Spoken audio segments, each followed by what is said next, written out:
Welcome back, everybody. Welcome back to Phil's Recap and Review. Better Call Saul, Season 2, Episode 4. The gloves are motherfucking off. And another great episode of Better Call Saul. And before we get too far into this, if you guys want to jump in the live chat, if you're watching us live, please do. There's a bunch of people already talking about this episode in the live chat. You can always email me at igotissuesman@gmail.com, or you can call and leave a voicemail at 781-990-8509. Tweet at me at igotissuesman. And as always, join the fun, join the discussion, share your thoughts of this episode and what you think of this season of Better Call Saul so far. To me, I was just saying this to Stephanie towards the end of this episode tonight, that I think personally, we'll get all into this a little bit, but this is probably my favorite show on television right now. I am so into what's going on in Better Call Saul week to week, and this was another fucking amazing episode and brought it to another level and connected me back to the Breaking Bad universe, and just fucking wow. But everybody, I'm not alone as usual. I have with me Joe Dirty Locks and Katie Crow. How are you guys doing tonight? Muy bueno. Oh my goodness.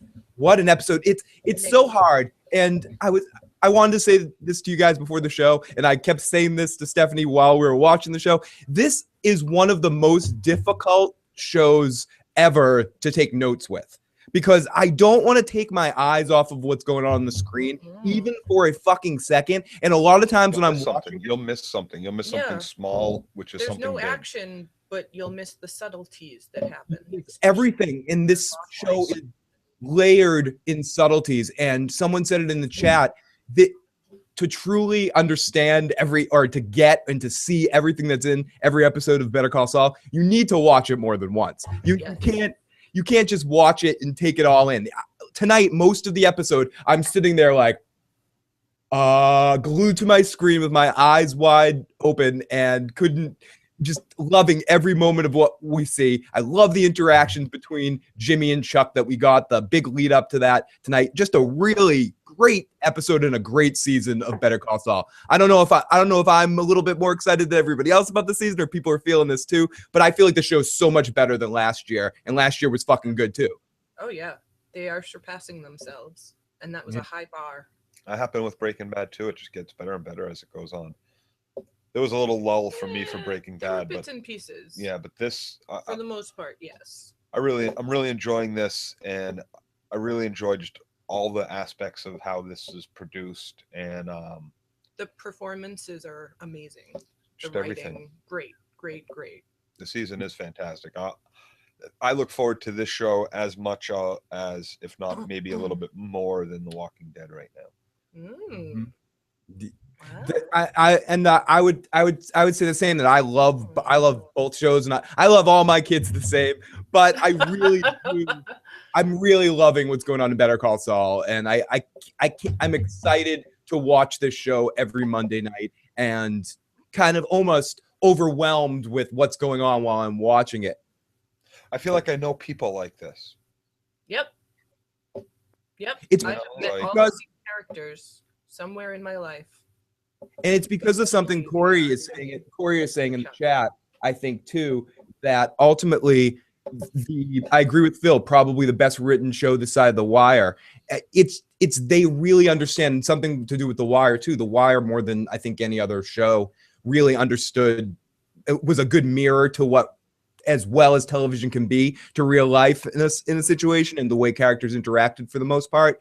I think it was part of the procedural nature of having the inside information of the people that worked in Baltimore and having the cops on their side to influence them. So The Wire really rang true with everything that was going on with it. And I think the same can be said with Better Call Saul, for a different reason, just because of the team that's working on this. It's so good and so amazing at doing everything. They really know how to dictate, because this doesn't feel like real life, but I agree with both of you when you say that I feel like I know all of these character types, and we really can understand them and relate to them really well, even people that are outside of your particular kind of understanding. I think that's what's great about Breaking Bad. It puts, and the Breaking Bad universe in general, it takes a chemistry teacher, it puts them in this crazy world, and it puts all of us essentially in that crazy world because we're within Walter's eyes, at least for a while in that series, or Jesse's and then switches around as Walter becomes who he is. And Better Call Saul is, again, just a different perspective in that same amazing world that's been created. Yeah, I really like the way it's told. I can't get over how it's filmed, how it's told, the music, the lighting, just all these little aspects, these artistic aspects that I take for granted in so much TV that I watch. You can't take it for granted in this. It's so in your face and it works so well. You don't need these big vista landscapes to impress somebody. Like they do so much with the little that they do and playing with the angles of the camera, the lighting, shadow. It's absolutely amazing. It pulls me anyway into the program, into what I'm watching, and it really helps me somehow. I don't even know how it does, but it helps me identify with the characters. Maybe because I feel like I've been in these rooms that look like this, or have been spaced out at certain angles looking at, I don't know, something about it. I identify with very much how this is written and shown. Yeah, they use everything they have to tell the story. It's not just about the script or the scenery. It's every little piece and those subtleties. And I think that's what can connect people to it, because life is that. Always guessing, always trying to read between the lines, reading body language, the subtleties, all of that. Just absolutely. It's honestly what I love about Game of Thrones. And I don't compare this show at all, but I feel like it does have so many similarities with that, essentially, in the sense of in the subtlety, in the gray area of things. I was gonna draw a comparison with Game of Thrones and The Walking Dead, but actually I was going to say that unlike those shows where there's this big ensemble and many stories being told, this is so much through just one story being told. The focus is so narrow. We do have other characters, but it's not about them. Revolves around. It's around two characters this show. Right. It's Mike and it's called Better Call Saul, but it could be called Better Call Saul and Mike. Yeah. And it's a narrower focus. I don't feel like I'm being bombarded by so many different stories and being forced with, 30-second clips of a character I haven't seen in 2 or 3 weeks, and now all of a sudden they're going to be in love with someone and this type of shit. Like it's a much fuller story because they can narrow down the focus so much, I guess. We've got Corey says, I will say this, Chuck is the most well-written and played prick I've seen in years.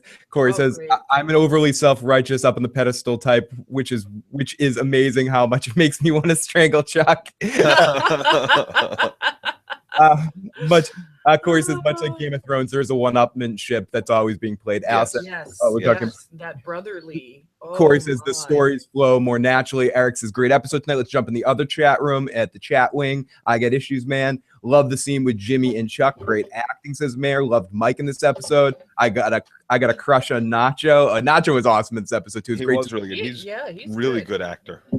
Featured more. He's a great voice actor, and it's good to see him getting more action on screen. And I like that we got him more often. You can watch some of our older podcasts where I told you that before, Shout, to find out that information. Yeah, but he's been in tons of games, dude. Like, look him up on IMDb when you get a chance right now and take a look.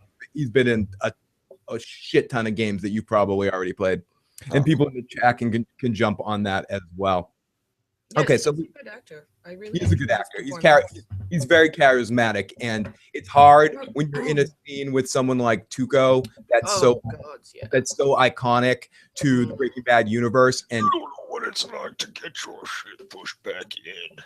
And he's holding in on it. He's holding his own in that scene with Mike and Tuco, and Mike and Tuco are so iconic, and you want to see it. You're like, oh my god, Mike and Tuco are interacting with, and Nacho is definitely someone I'm interested in watching what he's up to as well in those scenes. Yeah, they're two very, just in and of themselves, without the iconic status, they're just very powerful presences. 100%. It would be easy for someone to get lost in a scene with them, and he does a good job. Yes, absolutely. So the episode opens up with Mike heading inside his house. It's kind of a flash forward to the beginning of the episode. He is slowly moving, and there's tired music setting the tone as he puts down some major cash on the table and he grabs a beer. He's hurt and he gets some peas out of the freezer to crush down and put on his head, and he basically turns around and we see that he has a bashed in left eye and he looks all fucked up, and it's the darkest we've ever seen Mike. And someone said this in the chat earlier, this is the first time in seeing Mike get his ass kicked like this, or getting the shit kicked out of him. This is even though we've seen Mike get killed, this is the worst we've ever seen Mike get it. Well, he doesn't just get his ass, like he takes a beating on purpose. He but forces Right, it, but we've never seen seen him that. look like that. No. Never seen him not get the one up on somebody. We've never seen him not come up always on top, except for with Walter in that one situation. But even then, and it's funny too, because when this whole scene started and he's walking through his house and he's getting home or whatever, I'm thinking, yep, that's definitely Mike. Yep, okay, yep. So we've seen him like doing all this tough guy shit. This is the scene where we get to see he's an old man. Oh, look, he's like creaky bones sitting down. And then when he finally takes the bag away from his face, you realize, oh, it's not just that he's an old man. He just had his ass kicked. But when he smiles. Right, when he pulls out those gloves, you realize the first thing that goes through your head is, oh, yeah, right? But what's the other guy fucking look like? Yeah, we've got our first caller of the night. Welcome to the show, caller. First thing that goes through your head is, oh yeah, right? Yeah. Hey, welcome to the show. How's it going? I'm good. Is this Phil? Yeah, this is Phil. How's it going? Is this Sam? Yeah, hi. Welcome to the show, Sam. Awesome. I know we're gonna get to this later, but I just wanted to talk a little bit about the scene between Jimmy and Chuck, and I'm just so glad that Jimmy finally called Chuck out on his hypocrisy, because he's like, fine, you want to say that you're all high and mighty, but you really want to do this, just do it. And then Chuck just backs down. I'm just like, yay! Yep. It made me so happy for Jimmy. But I'm just glad I got to call in. Oh, awesome. It was so great to Thank be able to Thanks hear your for voice. calling. Thanks for calling in. I really appreciate it. It's true, too, because he's like, All right. I'll talk to you guys later. Talk to you soon, Sam. Thank you. Awesome. Great to hear from Sam. And yes, we definitely have to figure that out. Eventually, we'll get a better system going with the phones, and at certain point in times, we'll get the phone lines open so you guys know when it's cool to call. And eventually, I want to get sort of a system where I can get a switchboard so people can call, and then we can get kind of like an actual. If anyone has any information they could send me on that, how to set up a system like that, always email me at igetissuesman@gmail.com so I can see that situation. And so I can get some more information on that. And it's something I want to, the phone line may change at one point in time so we can get into a switchboard system. Anyways. that exchange is beautiful too, because he is absolutely extorting him. He's absolutely trying to extort his brother. Because I would never say that. I would never actually say that. That is exactly what he's fucking doing. I admit that. Verbally awesome. or in writing. I will never Right, if you're say going to such a extort me, thing. motherfucker, come out and say you're extorting me, or it's no deal, bitch. Corey, definitely email me. Let me know when I can figure that out. Awesome.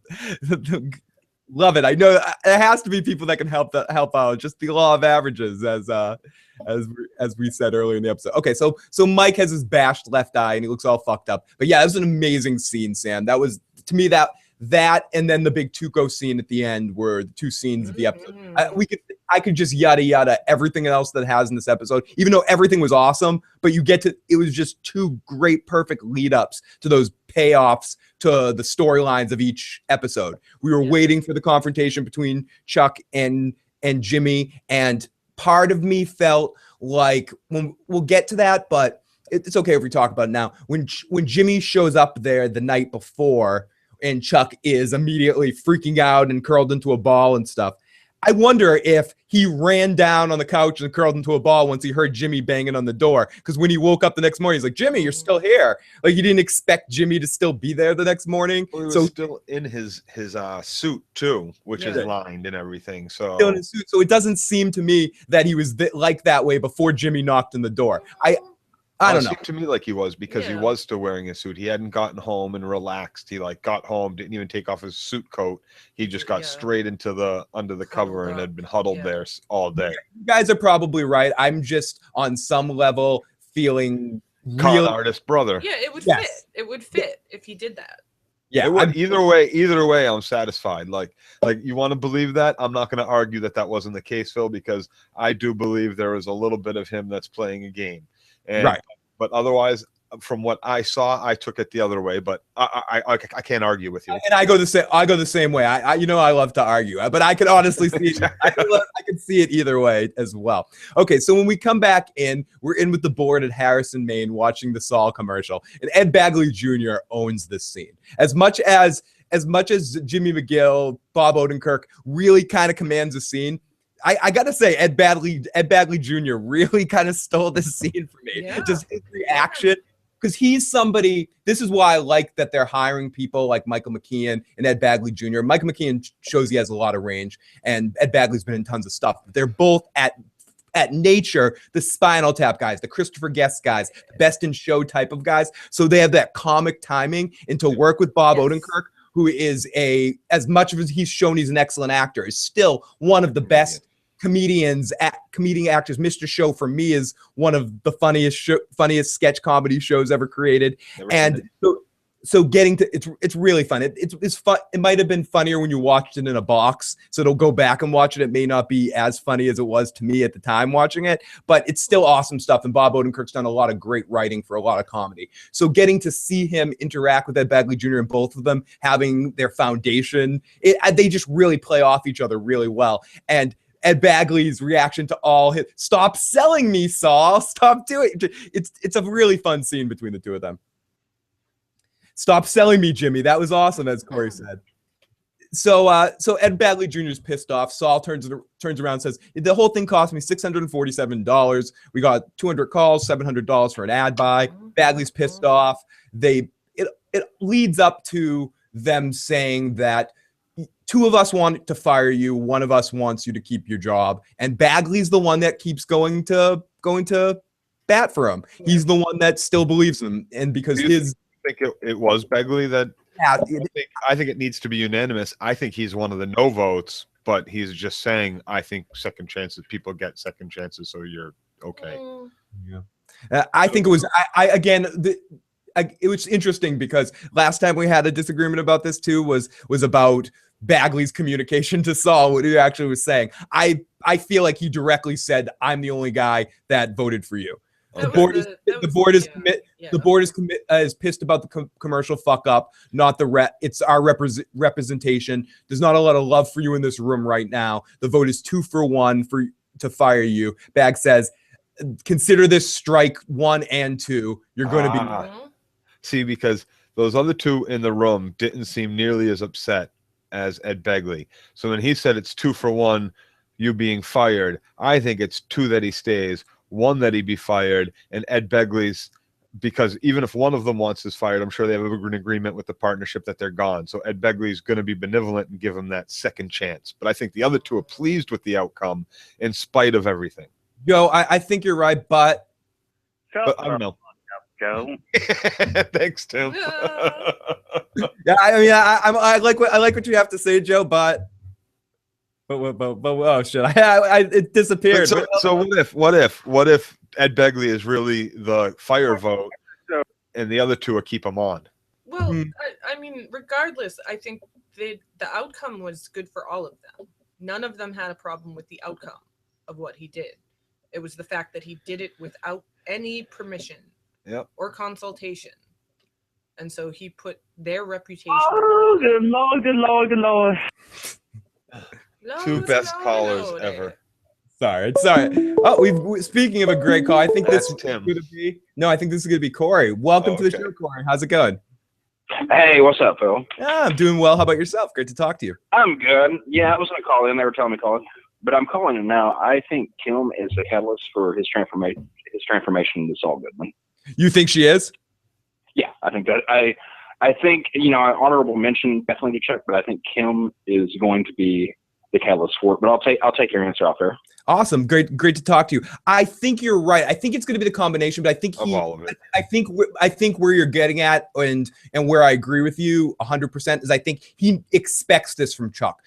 Chuck cannot really get worse at him and break his heart more than he did last season and finishing it off tonight. I don't think Chuck he knows what to expect from Chuck right now. When Kim eventually does completely let him down, when he does the right thing and she still ignores him or lets him down for some reason, I think that will be one of the final catalysts that drives him over the edge. I agree with what Joe's saying too. It'll be a combination of factors, but I agree with you 100% that Kim is going to be more of a factor than Chuck, because Chuck, he knows what to expect from Chuck at this point. Chuck's not going to get any worse. Something bad might happen to Chuck, but that influences him.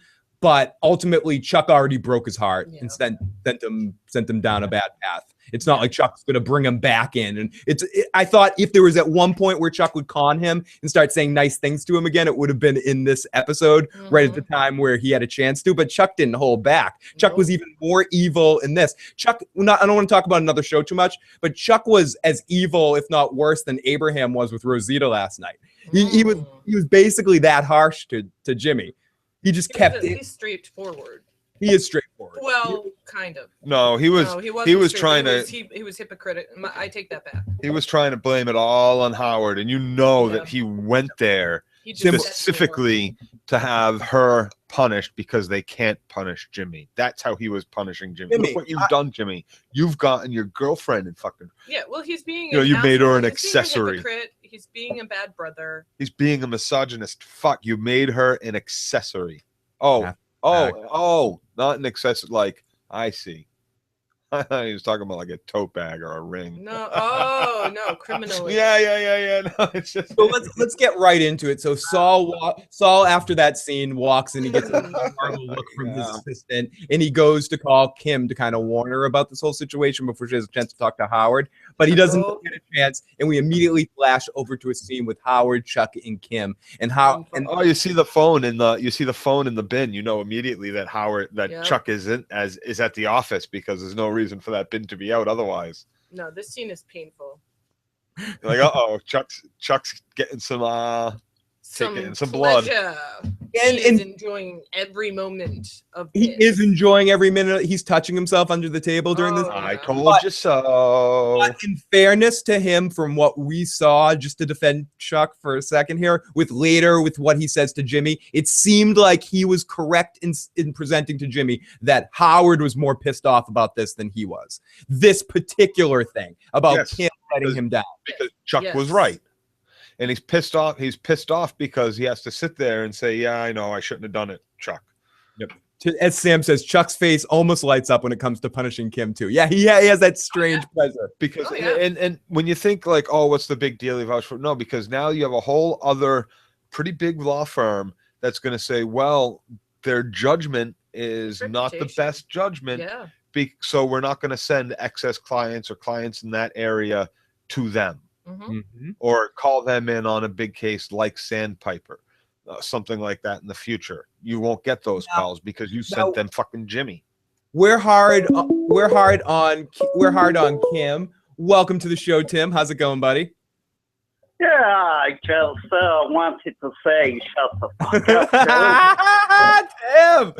Tim, laying it down. Thank you, Tim. I appreciate not making me hit the sound cue for that one. Yeah, okay, already got the sound now, Tim. That's awesome, dude. Okay, so they were looking bad in front of Chuck. Do you hold any weight in this situation to Kim not selling Jimmy down the road right here? Not saying, "I didn't know. Jimmy didn't tell me. He fucking lied to me from the go of this." I don't know why she didn't, because she knows Jimmy would have that's exactly what Jimmy would have said. I never told her. But it plays better for her, I think, if she does say she knew. Yeah, because they don't believe her. They don't believe her otherwise. They know that they've been seeing each other. Yeah, like how much more foolish does it make her look if she didn't know? Right. Or gets caught in a lie. I think Howard's someone that can respect ignorance, though. From Kim's standpoint, no way. No, I think he can understand romanticism a little bit more than someone like Chuck can. Oh, Jimmy lied to you. I understand. Jimmy's a very charismatic person. Right. You love him, blah, blah, blah. I think once Howard knows that Kim didn't know, Kim will be out of the mailroom or wherever the hell she is. I think Howard's pissed off because he thinks she consciously betrayed him. Is personally how I think Howard is. Why Howard's like, you lied to me. You don't lie to me. You don't lie to me, Kim.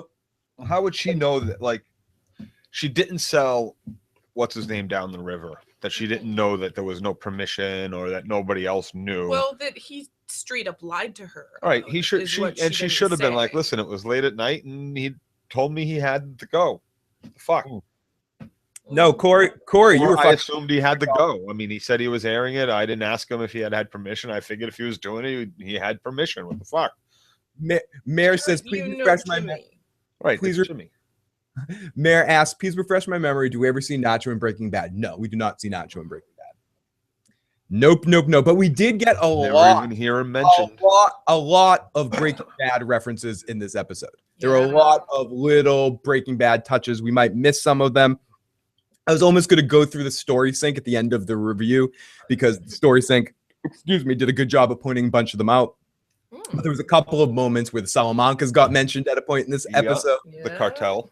The cartel, the Salamancas, the gun guy, I think. M80, yep, Bobby from Supernatural. He was in Breaking Bad, I think, to sell guns before to sold it to Walter. What's his name? To Walter. Yep. I think that was the same guy. There was a couple of it was definitely Bobby because I remember being like, it's Bobby, because I liked the first bunch of seasons of Supernatural. Corey Mitchell says, I feel really bad for Howard. Honestly, I don't think he's that much of a dick. Granted, he's a little cocky. He's a lawyer and all, but I think he respects Jimmy in a maverick sort of way. Corey, I'm 100% with you on that one. I think the only one that really appreciates what Jimmy's superpower is of all of his close-knit group of people. I think that's the biggest superpower a lawyer could have is that silver tongue. I think that's why he's so upset. The confidence, the con man. Because he knows Jimmy can pull this off if he just didn't get in his own way. Yep. Constantly. So, okay. So the next scene that we get after that, is your mic stand okay, Joe? It keeps rumbling. Just want to make sure. Rumbling right now? No, it isn't. Every once in a while, it's rumble. It's been rumbling intermittently. I just want to make sure that it's solid. So Howard says, "Yeah, you don't give me a heads up." He seems kind of pissed off at Kim and yells at her. And I think generally we do think I think it's better right now, or and Howard loves it. Chuck loves the situation. He loves watching this, and I think he does get more than just a bit of enjoyment out of the whole situation. Yes, so much. And I think he's happy that ultimately Jimmy let down both of these people, and both these people are starting to open their eyes about who Jimmy actually is. Yeah. Sam says, I agree with Joe, not necessarily the con man part, but one of the best parts of a successful lawyer is the ability to relate to people and work with them. Mm-hmm. That's the biggest part of being a con man. Cons too. Gaining someone's confidence, making them relate to you. In fairness, Joe, if by definition, I think it's more the most important part about being a salesman. And sometimes being a salesman and a con man walk hand in hand. Yep. But it's not. But they're not always. Yep. But they're not always synonymous. Correct. No, you're not always trying to con your jury if you have truth on your side, but you don't always have truth on your side on either side, defense or. Con is just short for confidence. Yeah. You are presenting what you want the world to see. Corey's like, seriously, Chuck was creaming himself and with a shit-eating grin. Yep. Cool Breeze Productions. Hamlin has some respect for Charlie Hustle. He absolutely has some respect for Charlie Hustle. Okay, so Howard says, let's go to the next scene. The next scene, Mike and Nacho are talking about the plan, about who he wants to kill. And we get the Tuco stuff, as many people predicted and as it seemed almost obvious that Nacho was talking about Tuco the last episode. And there's about a 5 minutes. They look at each other. We get this is another thing for Breaking Bad. We get Tuco telling someone else about how. I mean, Nacho telling someone else about Tuco's 5-minute stare to look in someone's soul, his lie detector test. That we saw that from Breaking Bad. Yeah, we seen that on Breaking Bad. Mike and Nacho talk. Nacho wants Mike to kill Tuco. He'll set it up on this deal that they're setting up for Tuesday. Mike says, "You want me to do this in the daytime?" I believe in it's like the day of Tuesday is the day of deals. They just go to the restaurant. That's where they meet all the little dealers that come in and buy like the quarter pounds or the couple kilos or whatever, one after the other. They get the stare. The lie detector test. Blah blah blah. So I can't tell if he's lying or if the meth is making his forehead vibrate. Mike talk to Nacho and Nacho tells him a story about Tuco killing this guy named Dog or something. I forget what his last name was. And this is another Breaking Bad reference. This was a story that Hank, I believe, told Gomez at one point in time when he was referring to Tuco. He told him about this guy that shot this. Tuco shot this guy, Dog Davis, or whatever his name was. I forget the name. Whatever his name was. So that is another Breaking Bad thing. Corey says Mike is just pragmatic and a strenuous with his planning. Rick and his group could have used that on Sunday. Funny, but I think Mike would have made the best leader in a zombie group. That's the kind of stare down that Tuco pulled with Jesse when he first met him. Absolutely, and Jesse blinked. Tuco is batshit crazy. That is all. That is all. Jimmy the Wolf of New Mexico. He's a salesman. He just called Jimmy, and he'll fix it. He'll be down in his Acura in a second. I mean, not his Acura. So we get Tuco's story about Subpar Dog, whatever his name was. And he shot bone getting lodged in his shoulder. Lodged in his skull, and he couldn't get. And as I mentioned, this was in his shoulder. This was a story that Hank told in Breaking Bad, and someone said it in the chat earlier. I'm not a fan of prequels or anything prequel oriented usually, and I feel like it usually falls for a lot of traps. Breaking Bad into Better Call Saul, for the most part, from me coming from someone that doesn't like the genre of prequel stuff, for the most part, this shows how to do it. I say this a lot, and I'm going to say it in every show. This is the roadmap other things should look at for how to do a prequel. They know how to put just as much Breaking Bad stuff and make it flow naturally into the story without making it seem forced to me. Maybe someone else can watch this and be like, oh, yeah, I think this is all Breaking Bad forced fucking shit. But to me, it feels so natural into the plot that I have to look up this shit to make sure I know it because I'm not so sure of it. I think that's why they don't want to immediately throw Walter or Jesse in our face because they want to wait for it to make sense in the story. It has to feel organic.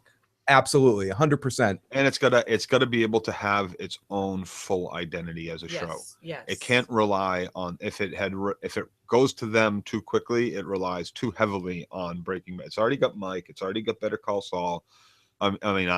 Saul Jimmy. Yeah. I mean, to throw in so much in the beginning, it would feel almost like Gotham did season 1. Right, where it's we're desperate to draw people in, so here you go. Here's Jesse. Hey everybody, you're Breaking Bad people are back. Exactly. I'm looking on the story sync of Breaking Bad or of Better Call Saul right now to try to get to that quote from that particular episode, but they're making me watch sponsor ads. Give me a second here. So ultimately, yeah, you didn't see that coming in the future. The episode that Jesse is doing I saw this coming. I can see the future. You know, it's a gift that I have the deep inside my head is what Tuco says brags about his abilities to Walt and Jesse in season 2, episode 2, Grilled of Breaking Bad. And the episode that Tuco is mentioned, or that this dog Paulson is mentioned this is Hank's line on the hit parade 1998, reputed to have whacked one dog Paulson back when our bandangos were wrestling the crank train away from the South California biker gangs. Hank Schrader presenting the profile of Tuco Salamanca in Breaking Bad season 2, episode 2, Grilled. Fuck you, Vince Gilligan and stuff. Way to litter that shit. Yeah, and it was good. It was good, and you knew well done. You knew it all sounded familiar if you're a Breaking Bad fan. So it's good, and that's how that's how the universe fits, and that's how they do this so well. They don't just throw us Jesse and Walt or any of them. They're dropping little Easter eggs for us. We find them, we pick them up, we enjoy them, we look at their pretty colors and just we play with them and we have fun. Welcome, Craft Mama. I'm so glad you're enjoying the show right now, and thank you so much for jumping in the chat. Great to see you. And absolutely, the people in the chat that are saying Mike can read bullshit a mile away, and Mike knows how to assess a situation. Better lie detector than Tuco for sure. Even Mike doesn't need to stare at someone to do it. Mike is Batman. Mike is Batman and MacGyver together formed a person. Is what he is. He knows how to plan, and then he also is crafty enough to come up with little schemes and little things to get things, and he'll always analyze the situation and never go back in with his first. He's Hannibal. I don't watch Hannibal, so I don't know that. No, from A-Team. Oh, Hannibal Lecter? No, Hannibal A-Team. I know. But that's I think that Hannibal Lecter. I hear what you're saying about that, but I don't have enough respect for the A-Team as well-crafted characters to refer Mike to the A-Team. Oh, whatever. You can poo-poo my OC, I'm gonna poo-poo your A-Team. So I pity the sucker. I pity you. I pity the fool. I like the A-Team. It's fun, but I guess if I'm mentioning MacGyver, the A-Team's in the same breath. No, MacGyver is a step up. It's a little. There's not a dive attack in every episode. So. Remember, I know we're gonna go on a rant here. Remember Airwolf and stuff like that. I loved Airwolf. Simon and Simon was fucking the shit, yo. Yeah. Airwolf was my favorite of those kind of shows at the time. Blue Thunder too. Blue Thunder was okay. Really cool. Oh, okay. But anyway, that was a movie, I think, though. So literally three people. The Fall Guy was good. Yeah. Literally 3 people are going to know these shows we're talking about. Let's continue. Us 3. Exactly. We're the 3 that know that. So we get the Tuco story. He got shot in the head, blah, blah, blah. We hear the story about Hank. We find out that if Tuco finds out about my side business, it's him or me. He's doing meth now, and he's even crazier. That was just him on some shitty crank. He says, Mike, I have a plan for you. I'll give you $50,000 if you kill Tuco. Mike thinks about it and says, I'll look into it. Mm-hmm.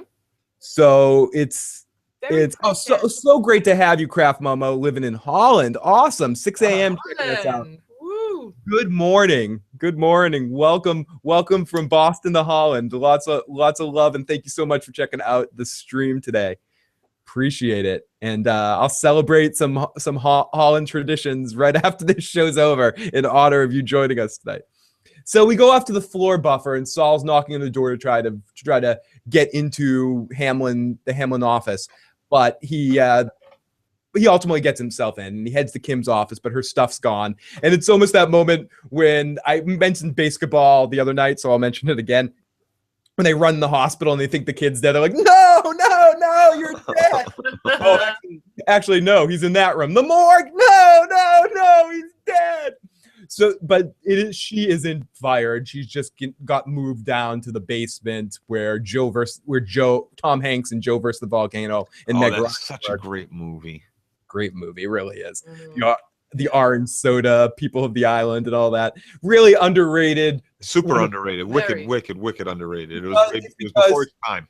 It's 15 years. Yeah, I think it was of its time. I think the problem comes. It's pre the Tom Hanks change, and once the Tom Hanks change happened, where he was always awesome, and he's still awesome. Yes. But there was a point in time where he stopped being almost like a crude comedy actor and switched over to be America's Sweetheart. I would say it's around Forrest Gump or whatever. Or no, it was League of Their Own was really the transitional role for him in that speech. But in Big in League of Their Own. But ultimately that movie was one of the last of the first age of Tom Hanks movies. So it kind of gets forgotten about through history. And it's the first of a few of the love story Tom Hanks and Meg Ryan movies. Yes. Sleepless in Seattle, You Got Mail, and Joe versus the Volcano. It's the third answer in that Jeopardy question that people always fuck up. What are the 3 movies that Meg Ryan and Tom Hanks have played romantic leads with each other? And the last one is Joe versus the Volcano, where he actually played it with 3 different Meg Ryans because she played 3 different parts of that movie. Okay, enough Joe versus the Volcano. Let's get back to the show. Okay. Good show. So, oh well, Sam says I I gotta watched. watch it. It's been like 20 years since I've seen that movie. Sam says I watched basketball after you brought it up on Friday. That's another good movie. Good Okay, so stuff. let's Go continue. in Game Where- on. Where will we find the most vile child labor in the world? Joe went to Disney World. So let's continue with the recap. So we go to the he runs in, he eventually gets to Kim and he apologizes. He says I should have told you and blah blah blah. And Howard can't blame you for this fuck up. Let me talk to that bully. Let me go talk to him. I'll fucking talk to him. I'll tell him what's what for you. And she says, no, if you tell him, I don't want to talk to you, motherfucker. Let's take our quick call. Welcome to the bang, bang, bang. Welcome to the show, buddy. How's it going? Hey, KLC. First off, shout out to our new family member, Cooking Mama, or Craft Mama, I'm sorry. But I just wanted to jump on what you guys were saying earlier about not liking prequels. I honestly have kind of hated prequels all my life. Like, I've always felt that you know what the end game is, so what's the point? But, like, I don't like Agent Carter. I don't like, oh, God, I can't even think of any other prequels at this time. But I've always hated them. But Saul, man, this makes me hate all those other prequel movies and shows just so much Even more. because it does it so well. And I'm just amazed at how good Saul is. Like, and honestly, in season 2, I think Saul is on par with Breaking Bad, and I almost like it better in a sense because it's a little bit lighter, but it still has those dark elements. Absolutely. So I'm really good Yeah. at how Saul's And turning Good out. call. KLC, Good call. just to quickly remind you of one because you've blocked it out of your mind for forever. How can you forget the worst one of them all, the Star Wars prequels? No. It's the one you blocked out of your mind, dude. I'm sorry. No. Why, Phil? Help Why? me! No. You can forget that. Let Sorry, them. buddy. Let Talk them. to you soon, buddy. Oh yeah. So that's the big pig fucker sticking in the room. But Great call. Great call. Kim Good, says, yes, great good call, points. KLC. Kim says, no, don't talk to him again. What are you going to call him? Pig fucker again. And Jimmy says, no, I want to talk to him. I want to talk to that big bully. And she says, no, you don't talk to him. Listen, you don't get it. I didn't talk to him. You talk to him. We're broken up. And Jimmy says, that means we're not broken up. And she gives him the look like, no, not yet. I'm not done yet. And I also mentioned I really love the lighting in that. And Yes. so you did. When she first said it, I didn't think she was talking about them. I thought she was talking about their careers, not their relationship. See, I thought I think they're relationship. already done. No, think they're definitely talking. if you go talk to them, our careers are through. They're gonna fire us both. Like if you go open up your fucking mouth, that's it. You and I are done. Not you and I. Our relationship is done. I read You that. fucked that up. I read that completely differently, Joe. I thought you was correct. Afterwards, when he said what he said, I was like, oh, and I was in your boat.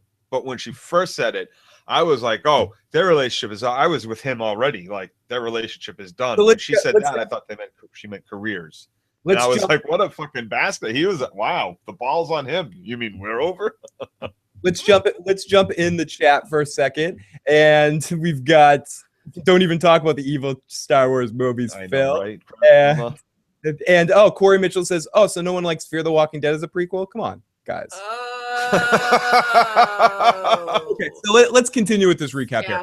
We go to this is where we go to. He walks out and love the lighting of the scene. He goes to Chuck's house. He's pissed about having to leave his phone in the mailbox. We get the mailbox cam again as he bangs the shit out of the mailbox. And he goes to the door to get Chuck. And he bangs on the door. Chuck, I'm not going anywhere. Giving Chuck time to hide under the blanket. No, I'm kidding. He just bangs on the door. Chuck won't answer the door for whatever reason. He goes, you asked for it. He has a key. He gets in the door or finds the key outside. All that we see last season. Lights a candle. We see Chuck. We hear Chuck freaking out on the couch. Gets in Chuck's face. Water. I love how he pulls out the piece of tint. A second blanket for him. Mhm. And he's got his suit on, which is lined with that shit. Man, He's a good he's bro. he's in hurting. He's a good bro. He is a good bro. And Jimmy's sitting there thinking the same shit you and I would think of Phil. This motherfucker's faking it. He saw me coming through the window. He heard me knocking and jumped under the fucking It's funny you covers. say that because that's where my belief of that came, because the looks on Jimmy's face led me to believe he didn't buy 1 second of this. But that's a con man always thinks everyone's trying to con. Yep. Right. Well, they should be anyway. They should. Look at that angle. Because anyone that's not trying to con me is not doing it right.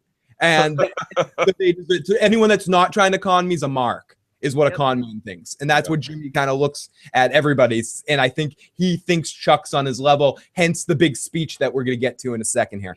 So Chuck's so weak, and it's going into the office that's just plaguing him. And Jimmy says, yes, going into the office, or whatever. It's almost too late. Jimmy passes out on the couch, on the chair there. So then we go to Mike getting his gun from the same guy, or I thought it was the same guy that got Walter White's gun from it, and Joe agrees on that one. A funny interaction about how Mike throws kind of cop shit back at this guy, and this guy has answers for everything. This guy is the first, again, another first for Mike. This guy's one of the first guys to really match Mike's dry wit with answers every time Mike has a problem to an acceptable answer for Mike. I can imagine this is how he worked with Gus well, too. Gus like, oh, you have a problem there? I have your answer right here. And Mike's like, okay. They're from the same school. They're from the exact same school. We're here to do something. That's what this is about. This isn't about anything else. I'm going to sell you some guns. Business. I'm going to tell you about the guns. I'm going to tell you everything you need to know, and I'm going to answer your questions. Business. Yeah, business. Corey says, Corey agrees, it was Shelby from Justified. I do know that much. That's all I know. And welcome, Mr. PL Cole, KLC's brother. Welcome to the chat. Welcome to the chat. Welcome to the group, my friend. And someone wants to know I'm not a fan of Mannequin Skywalker. And Corey wants to change his. No, but Mannequin's a good movie. Mannequin's great. Oh, I love her. Andrew McCarthy and what's her name from Sex and the City? Oh, baby. I love. I've seen that movie. I wrote her a letter after that. I saw that movie. I never mailed it. I was too ashamed. No, there was that whole awkward case when you were younger that I had to bail you out of jail because of the mannequin incident at filing space. I'm sorry. Come on. I'm sorry. Okay. Back to the show. Good thing you had your slip in Jimmy there. That mannequin looked like Data. I was just trying to turn him back on. Yeah, fully functional, Joe. Fully functional. Okay. So we get a funny interaction between Mike. He throws cop shits at him. He gets a gun. He ultimately finds a sniper rifle, and we get a little bit more backstory about Mike. Mike was in a war too, was in a jungle-like war area, probably Vietnam, was a sniper for the army or something like that. I don't think we've known that information before. He recognizes the same kind of rifle he used before. We get a reference to him talking about how they used to be out of wood. This one's out of fiberglass. I wish they knew that they'd warp if they sent us to a jungle place. So it was kind of hinting at more of Mike's past that we might get into further on later on in Breaking Saul here. Better Call Saul. It was a good exchange. It was a good exchange. And I love these two characters together. They had a really good balance. And I love also his reaction, the gun seller's reaction to it all. I don't want to take your money. You'll be back. I want your business. I want you to send me more people if you want. Like, no. He's old school. Mm-hmm. Oh, absolutely. 100%. 100%. So is it Mike, just by offering, you took a meeting with me. I didn't mean to waste your time here. That's old school too. Mm-hmm. So then we wake up, we get the next morning with Chuck waking up in a haze and Jimmy looking at him with a what the fuck. Awesome camera angle. I've skipped over a couple of the camera angle moments because I'm always just becoming comfortable to them. There was a moment when Mike comes in at the beginning of the episode where we get the close up on the cufflinks or the boxing gloves things that he has. There's another moment earlier in the episode where we get an awesome visual close up cut in all these ways that the shots hang. And again, I haven't pubbed it yet in this podcast, so once is good enough. Please check out the Better Call Saul Insiders podcast. It's very fun. If you haven't checked it out and you're into listening to podcasts, you get to hear a lot of what goes into the creation of every episode. So then we go to Kraft. Bob wants some beet cookies. We all want. They get acorn. Only if there's some roasted acorn in there too. Yeah, they have to be. They have to be to scale, and they have to be put on some of that winter bulk. Mm-hmm. You have to because we know that bears in the Netherlands don't hibernate. They attack people. So we need to fact check that. Different show. Sorry, wrong show. But I was looking at someone's comment from yesterday about a Viking show. What is it called? They actually do not hibernate. No, they're partial hibernators. They're not true hibernators. Bears will wake up from their nap occasionally, come out, get a snack, see the sun, take a walk. Go back to bed. And then go back to bed. Oh, Tim, good point. We all need to stop the review. Let me pause for 1 second so I can eat some beet cookies. Nom, nom, nom. Yum, yum, yum. Oh, I forgot to. Okay, that was some good cookies. Excuse me for this motherfucking silence for this small cookie break. Cookie Monster. C is for cookie. That's good enough for me. Okay, so Chuck gets up, and this is where we see him still in the suit. He slept in a suit, and we get this "get me tea, bitch," where he gets Jimmy to get him tea. We get a great. This is another one of those close-up shots. We get a great shot of the teacup and the spoon. Saul was scared, and Chuck says, "Listen, excuse me. Sometimes I overdo it going into the office, and I have these kind of big reactions." Saul said, "Why'd you have to stick it to Kim? Why'd you have to fuck Kim over?" Chuck says, "I didn't do shit to Kim. It was Howard. All Howard. I was there." He immediately lays that shit on Howard. And I love what Saul turns around. He goes, "Yeah, if it was Howard, how long was your hand up his ass? Can you talk while you drink water? Oh, and if Howard was my puppet, how come he got you that job?" And he comes. You don't wear a wristwatch anymore. You get snagged on the way out. Motherfucker. Yeah, for some reason, guys, we're sorry. I know there's some problems with the stream tonight, on and off intermittently. It seems to just be one of those weird YouTube nights. I just hope it does not freeze. I'm going to mess with some settings to see if it gets better here for a second.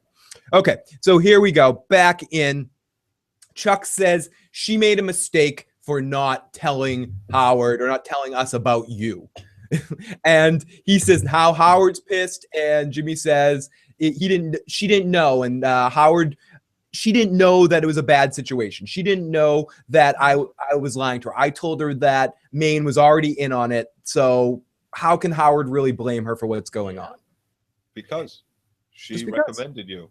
It's got nothing to do with anything. It's just you have done this, Jimmy. You. Chuck says she had a lack of judgment because she should have just known you'd automatically be a liar. Yep. She should have assumed it. Yep. Chuck, you sanctimonious ass. He is. He's got them all conned. I can't stand Chuck's holier than thou attitude, says Sam. Oh, Chuck, you sanctimonious asshole. Motherfucker. It's just really a fucking asshole move by Chuck in this situation. Chuck says he has a complete lack of judgment. Should have known him as a liar. Chuck says the end, and Jimmy goes, "Well, we got jobs. That's all that matters." Chuck says the ends don't justify the means. You don't get it. It just blows up in your face. And you embarrassed Howard. You embarrassed Cliff. You made Cliff look like a schmuck. You fucked up Kim's job. You want me to keep going? Yep. And you're my brother, and I love you, but you're like an alcoholic. You have a bust machine off a cliff. He just keeps going at him. And the family is rife with mental illness. We've got a quick phone call. Welcome to the show, buddy. Hey guys. So back in season 1, before we found out about Chuck being a soldier, I thought that season 1 was going to end with him dying. Now, since then, I've kind of revoked that prediction, but how do you think Chuck's storyline is going to end up? Like, I don't know. I feel like that, for me, if I was going to write this, I'd have a hard time closing up his storyline. So what are your quick predictions? Good question. I was doing some thinking about that earlier today as well.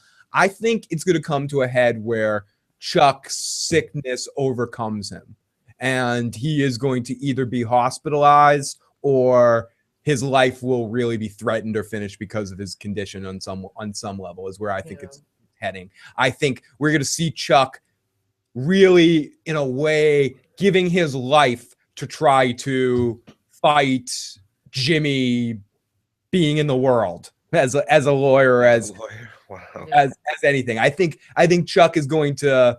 I don't see Chuck living through the series. That's how I felt. Yeah. I don't know. I really got excited for that one line he gave in this whole speech. Which was? No more James initial McGill Esquire. That's what you want, isn't it? And maybe that's what I told you. Jimmy McGill would get out of law. Yeah, we kind of gave each Saul other a Goodman look when would he come said back that into it. No, but life is not let's make a deal. I'm Monty Hall. I'm extortion. I'm a chimp with a machine gun. But listen, I got a deal for you. You want me to quit law? Stop. You want to stop squeezing me here. You want that? You want me out? You let Kim off. You fix the situation. I'll quit law. And he won't admit it. He keeps trying to push him. He keeps trying to get him to admit extortion. To go ahead, extort. Just a little. You want me to commit a Just felony? admit you're just like me. No way. You are just like me. Say Sam, it, Chuck. Say it. Say it. Sam says it's a way of guiding your younger sibling through things without being such a condescending, undermining asshole. Yeah. Of course, I think this There series. is. I certainly don't know about it. I have heard. I haven't seen that. So I haven't seen it, right? Number 3. Yeah. But no, there is a way. There's definitely a way. Whether it happens at all ever in life is a different story, but there is a way. So life is not let's make a deal. I'm Monty Hall. Come on, let's do it. Squeeze me. Extortion. Just a little extortion. Do it, Jimmy.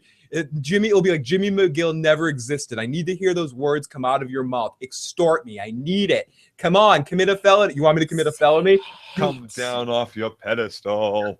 You want to believe I'm a hypocrite? Come on, lay around in the dirt with me. Roll around the dirt. He's a hypocrite because he is. It's exactly what he's doing. He just won't say it, and that's exactly what he said. He's danced around the whole thing.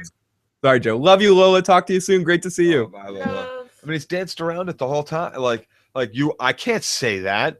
And he's got a big smile on his face, like kind of in shock. But like, I'm not saying no, Jimmy, but I'm not gonna say that. Yeah. I would do anything for the law. I would do anything for the law. But I won't do extortion. Extortion. No, I won't do extortion. I won't admit criminal liability. Yay! Katie, thank you for joining in the song. And one more. And Shut the fuck up, Joe. No. Okay, so come lay around the dirt with me. You want to quit on you? You don't need me to help. Come around, lay around the dirt with me. All your dreams will come true. Come on, do it, Chuck. Chuck says, I'm not the bad guy. You want to quit? Do it on your own. You don't need me. You don't need me to help fuck up your career. You're doing a good job of that on yourself. But actually, you're going to be 20 minutes late to work. So you better leave right the fuck now. What a dick. And a couple of people said it in the chat, but ultimately, the fucked up thing here in the situation is Chuck's right. It's the Walter thing. You're right, Walter, but you don't have to be an asshole about it, Walter. It's that whole thing. Chuck is right, but he's being a condescending cock merchant about the whole situation. Yep. Hey, Carmine. Basket of fresh cocks. Ooh, yeah, that's absolutely a basket of fresh cock. He's got dwarf cock and it's got magic powers, dude. I'll take a bag of cocks, please. You'll take a big bad bag. No, small bag, please. Just small, like a brown bag. A brown bag of cocks, please. I love Louis C.K. And KLC, have a great night. I cannot wait for Game of Thrones. It is a matter of it's within whispering days. There is a countdown there's actually a countdown on the website. It's ticking. Or on Watchers on the Wall have many websites. Yeah, I have many websites have a ticking countdown. You should put one on ours, Phil. I did say, yeah, exactly. On the bottom, this many hours before Game of Thrones. 1,025,600 million. Let's make it a second counter. Only seconds. Let's not break them down. Let's all seconds.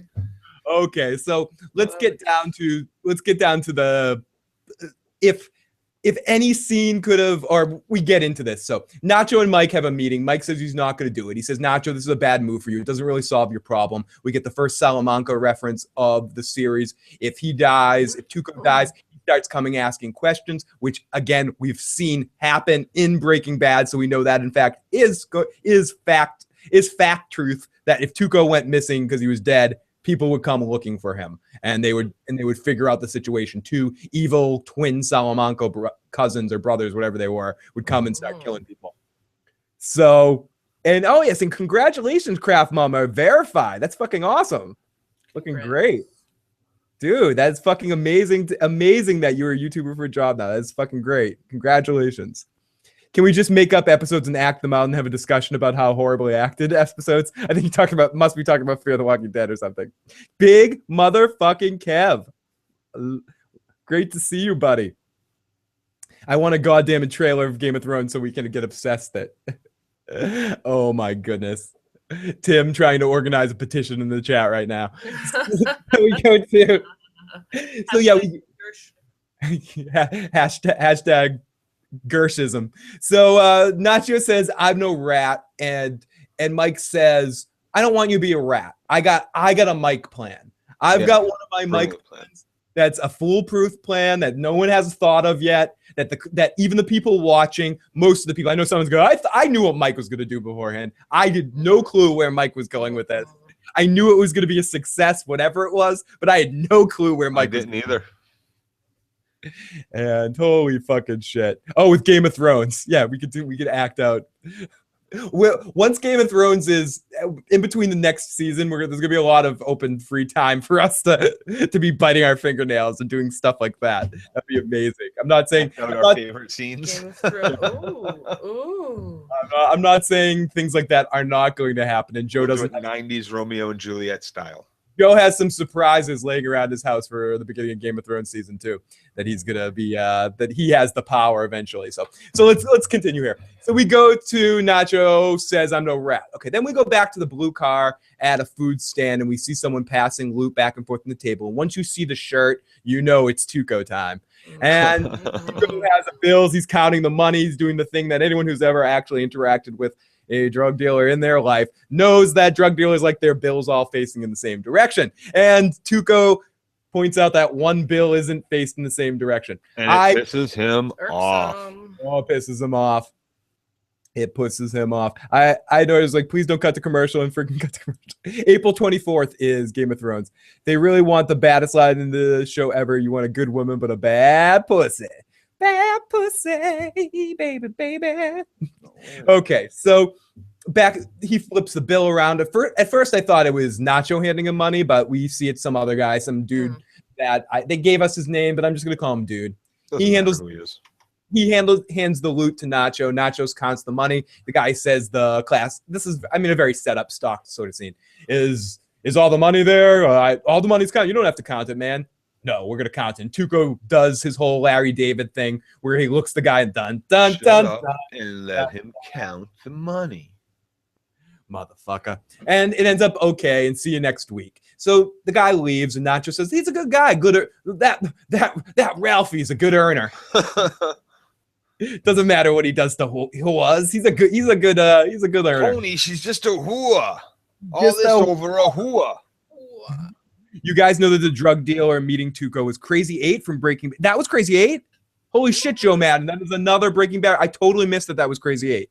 Who was Crazy 8? The buyer? Yeah, the buyer was Crazy 8. I have to rewatch that, Joe, but great. I don't remember Crazy 8, so. Crazy 8 was the first drug dealer that they dealt with. The guy that was a friend of Pre-Tuco. Pre-Tuco. He was the guy before Tuco, I believe. It's been a little while since I've seen Breaking Bad. I'm due for a rewatch on that. But me too. Sure. I haven't. Breaking Bad spoiler. I'm pretty sure he's the guy that they melt in acid in the basement. Nice. I haven't rewatched any Breaking Bad. I haven't seen any episode twice. Long while. Oh, you're definitely due. Nacho says, "Okay, it's good." Blah blah blah. Nacho sniffs some meth, and we go off to Mike. Calling the cops on a payphone, he reports in this very nice old man voice, 2 men with guns. It looks like a gang thing.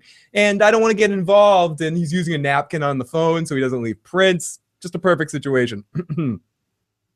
Someone says, even boobs can't save the sand snakes.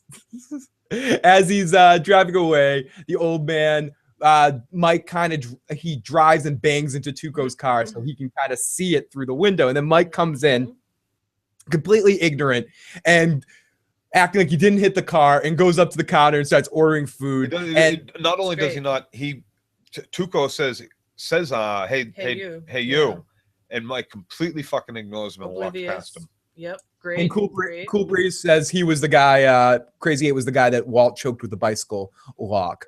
Like, he's not going to piss him off. He doesn't want to piss him off too quickly. So he pisses him off too quickly. It happens and they're gone before the police get there. So he's not only pissing him off, but he's doing it slowly, and he's killing him with kindness too. Yeah, the police in a way. take their time. I wonder if Mike had an idea of how long it would take them. I think so. Because it took them. He knew exact. I think Mike. It's what the line. I'm about to quote that horrible Heath Ledger Knight's Tales. I've measured you. I've shaped you, and I've come up wanting. Yeah, you've come up wanting, Mr. Tuco. He knows. Mike knows what to expect. Gets called Mr. Magoo, but I think this is really awesome to see two Breaking Bad characters interact before. And someone says, Jesse melted Crazy 8 in the tub. Hilarity. Also, it could be him because Crazy 8's been melted. No, way after. But this is a prequel, bro. I'll never understand that. You'll never understand a prequel. I'm fucking around. I'm being too intellectually funny for you, Phil. your humor was over my head. I'm sorry. I didn't get that one. Okay, so then Mike hits his car. He goes inside. You piece of shit. You hit my car. Mike plays the shtick really well. Goes back and goes to food, and he makes sure he flashes a couple $100 bills as he pays for food. I'll take a polo, please. Mike plays aloof really, really well. Oh, very, very. And Tuco calls him, "Don't you listen to this, Mr. Magoo, motherfucker?" Yeah. Perfect. That's exactly who it's. Mr. Magoo. There's a bunch of those archetype detectives, Pink Panther or Mr. Bean or whatever, but still Magoo is Tuco ends up Magoo Mike goes outside and Tuco follows him out as they have this whole act set up with Nacho and Mike going back and forth too. Mike says nothing. He bluffs it out right away. You can buff that shit out, dude. Of kind of letting Tuco get himself upset. Yep. He stays mild and knows slightly Tuco condescending. Doesn't have a license and isn't registered or insured. He wants that cash. He flashed him that cash on purpose. Yeah. $5. He flashes $400 to pay for $5.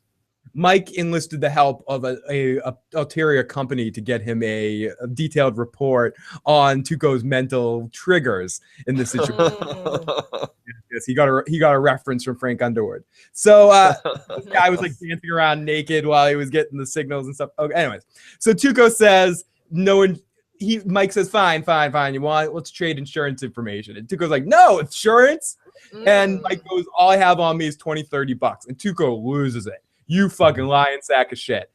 I saw $100 bills in your wallet. You're fucking lying. And Mike goes, it's just my social security check. I'm not giving that to you. And Tuco grabs his keys and flashes him his gun. And he goes, give me your wallet now. And Mike goes and gives the wallet and gives him the money, gives him the $400.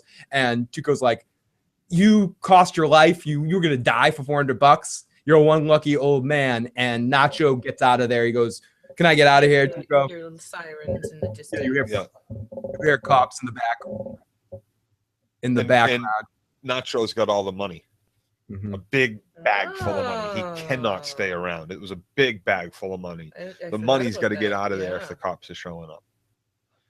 And he says, one lucky old man. And ultimately, Mike grabs him to hold him as he's getting ready to walk away, and he disarms him with one quick cop move, and he just won't let him go, and Tuco just punches him and he's really holding on to the pole so he won't fall over too. And he just keeps punching him in the side of the head over and over again. And Mike just holds on to him, and he's yelling, let go, old man. And he won't let go, and then the cops finally pull up and he stops, and then Mike, knowing that he wanted to get Tuco to punch him in the head in front of the cops, so he does not have to testify. Yep. See, that's the thing. Like, I was actually told by a police officer at my work that essentially, if I walk up to someone on the street and punch them in the face as hard as I can, and maybe even once or twice, as long as I'm not wearing rings or don't use a shoed foot or anything, and the police show up and I don't use a weapon, there's nothing they can do about it. It's his word against mine. There's nothing they can do about it unless they witness it themselves. Yep. Mm-hmm. So, which is very strange to me. Very strange to me. But the police officer himself told me that in front of my nursing supervisor of the hospital. You hear that all the time in domestic violence situations. So then the end of the episode, we go off to Mike pulling his car up as he walks up to Nacho, his ass kicked. He looks, he goes, the cops saw the felony. They had the gun. They had the wallet. Wallet in his pocket, gun on the ground. 5 to 10 year stretch. And he gives him the $25,000. And he goes, you could have had 50 if you killed him. And he goes, a long way not to pull that trigger.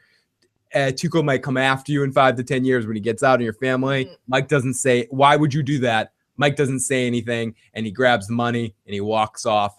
End of episode. Yep. Damn. That is another great episode of Better Call Saul. It's just so much fun to talk about the show and so hard to. I think the show does an excellent job of making everything so multi-layered, but this is where I think some people that are saying that they like it better, and where I think it's some of the messages and the themes in it are very easily digestible too. And this goes to something you were saying at the beginning. It doesn't, and I think this is a talent of Vince Gilligan. He knows how to be, to riff on your joke, Joe, he knows how to be intelligent and get in there and without being pretentious. Right. And Breaking Bad and the Better Call Saul universe, it never stinks of, oh, this is just some highbrow. Yeah.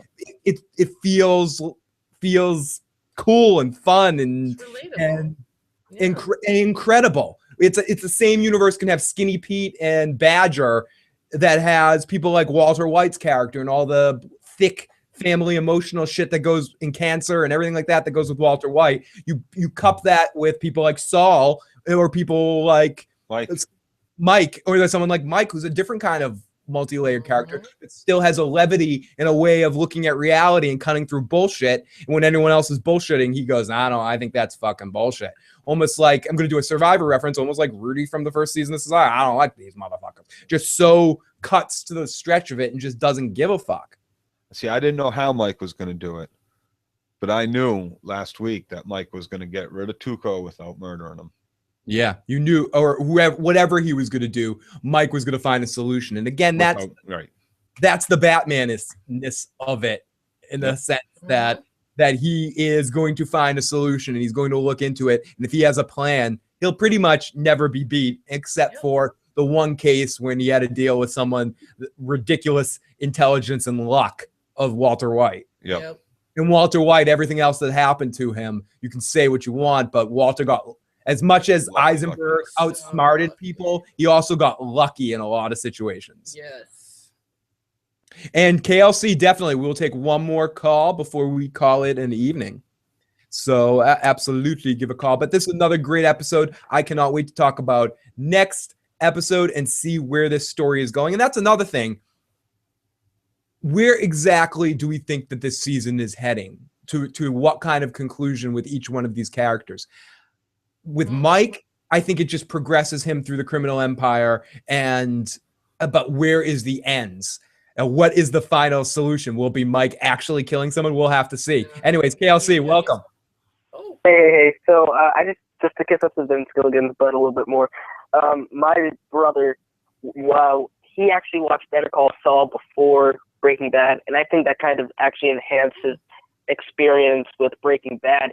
And that's just so amazing to me, how he can intertwine these shows so well when so many people can't even get just a standalone prequel. Yeah, 100%. So, night, guys. No, thank you. And thank you so much for all the calls. Have a great night, Kelsey. And I agree. It's because, again, by listening to them talk about this and really understanding, they put so much care and concern into this. They really take so much time and effort to plan and think about this and really live and breathe this world and never want to put anything that doesn't make sense or just to, they said when they started this series that they know two things that need to happen. Mike and Saul live. Everything else, it doesn't matter. Up for grabs. Everything else is up for grabs. Tuco's got to live. Tuco does have to live too, but he's not a main character, as we said before. He's sort of a side feature. I was going to say 8Ball's going to live. I was going to. All those, any of our great, but they can disappear for a while. That cop in that episode that was talking to person doesn't get killed in the shootout. You're right, Jeff. Play me a Tim. Play me a Tim. I deserve it. So everybody, we have. Oh yeah, one more time, Joe. Yeah, that would have been that timely. Yeah, it would have been, but you can't ask for it, Joe. You can't answer. You can't. It has to come. It has to come right where it has to come in the right situation where I. Okay, here we go. Shut the fuck up, Joe. And on that note, ladies and gentlemen, friends, this is as good as time as any to call it an evening. Evening. Evening, my- Gonna get some division It's an later. evening. It's gonna coming up on the other channel. Yes. There. So yes, if you want to check out Joe later this evening, he will be doing some streaming on the Dirty Issues Gaming channel, and please subscribe Tom to that Clancy's channel The Division. already. And everybody, if you haven't already and you enjoyed this video, please hit that subscribe button. Please hit that like button. Share it with a friend. You can always email me at igotissuesman@gmail.com if you have any questions. Tweet me at igotissuesman. Tweet Joe at DirtyLocks.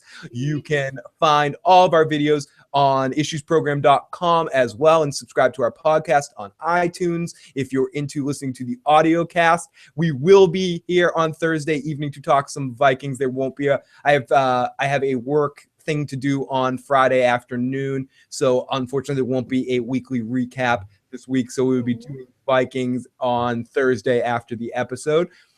And that will probably be the next time that we will be out there. It might be something for OJ as well at some point in this week too. So everybody, thank you so much for checking out this Better Call Saul podcast. We will be back next week to talk some more Better Call Saul. Great to see everyone in the chat room as well. Craft Mama, great to see you. Craft Mama, well, guys, awesome to talk to you. Have to get up and make some breakfast while I'm awake and you're online. I'll jump to the chat. Lots of love from Holland. Great to see you. Cool Breeze Productions. Lots of love to Holland. Thank you for the call, Sam. Great to hear you tonight. We love fucking Holland. And one more thing, Joe. Shut the fuck up, Joe. Damn, we love you, buddy. Talk to you guys. We're gonna hear the end of that one.